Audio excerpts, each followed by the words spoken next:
Malam itu sunyi, hampir terlalu sunyi untuk ukuran desa kecil yang biasanya masih terdengar suara jangkrik atau radio tua warga.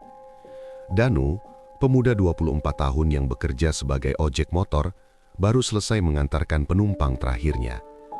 Hujan baru saja reda, menyisakan kabut tipis yang menggantung di antara pepohonan pinggir jalan. Danu menepikan motor di bawah lampu jalan yang redup. Ia mengusap wajahnya yang lembab oleh gerimis.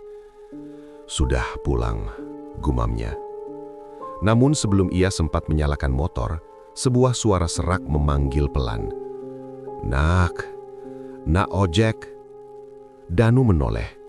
Dari balik pohon bambu, seorang kakek tua berjalan perlahan.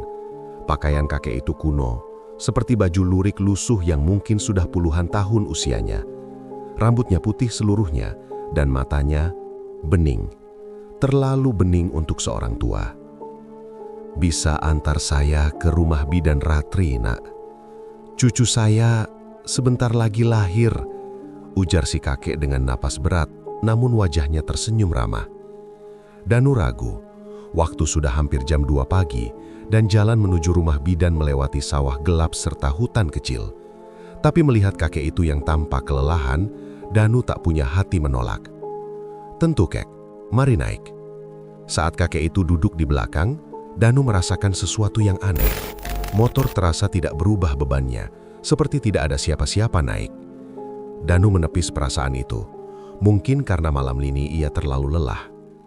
Desa itu sunyi, hanya suara angin yang menggoyangkan daun pisang. Danu membawa motornya pelan, melewati jalan tanah yang becek. Kabut tipis semakin tebal, dan lampu motor seperti tak mampu menembusnya. Kek, rumahnya masih jauh? Tanya Danu. Kakek itu menjawab dengan suara lirih. Ikuti saja suara air. Padahal tidak ada sungai di sepanjang jalan itu. Meski begitu, tiba-tiba Danu memang mendengar gemericik air entah dari mana, seolah mengarahkannya. Semakin jauh mereka melaju, suasana makin berbeda. Udara di sekeliling menjadi dingin sekali, seperti berada di dalam ruangan es. Bulu kuduk Danu berdiri. Kakek, tinggal di mana sebenarnya? Danu memberanikan diri bertanya. Kakek itu tidak menjawab. Ia hanya tersenyum, menatap ke arah depan dengan mata yang seperti memantulkan cahaya yang tak diketahui asalnya. Setelah beberapa menit, Danu tiba-tiba mendapati dirinya berhenti tepat di depan rumah bidan Ratri. Anehnya, rumah itu tampak berbeda, lebih terang, seperti baru dicat. Lampu terasnya menyala terang, padahal biasanya bidan Ratri mematikan lampu jika sudah tidur. Kakek itu turun dengan sangat perlahan. Ia merogoh sakunya, lalu menyerahkan sesuatu pada Danu. Sebuah koin, kuning keemasan, tua, berat, penuh ukiran halus seperti lambang kerajaan kuno. Ini untukmu, nak. Kau menolong kami. Simpan baik-baik. Nilainya tak terukur. Danu bingung. Loh, Kek, ini...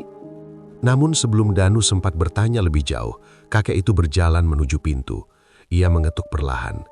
Bidan Ratri membuka pintu, namun reaksinya bukan terkejut melihat si kakek, melainkan terkejut menatap Danu. Danu, kamu ngapain di sini? Sudah jam 2 pagi, ucapnya dengan dahi berkerut. Saya antar kakek ini, bidan. Katanya ada cucunya mau lahir. Bidan Ratri memandang sekelilingnya dengan bingung. Danu, kamu sendirian. Tidak ada siapa-siapa di sampingmu. Danu tersentak. Ia memutar tubuhnya. Benar, tidak ada jejak kaki, tidak ada suara, tidak ada bayangan kakek itu. Hanya angin dingin yang berhembus pelan. Wajah bidan Ratri menegang. Danu, sejak dulu daerah ini memang sering dilewati kaum bunian. Mereka suka menampakkan diri kalau butuh bantuan. Mungkin malam ini kamu dipilih. Danu menelan ludah. Tiba-tiba berat koin di tangannya terasa berbeda. Bukan hanya berat benda, tetapi seolah membawa sesuatu yang lebih misterius. Keesokan harinya, setelah memikirkan kejadian aneh itu semalaman, Danu pergi ke kota untuk memeriksa koin tersebut.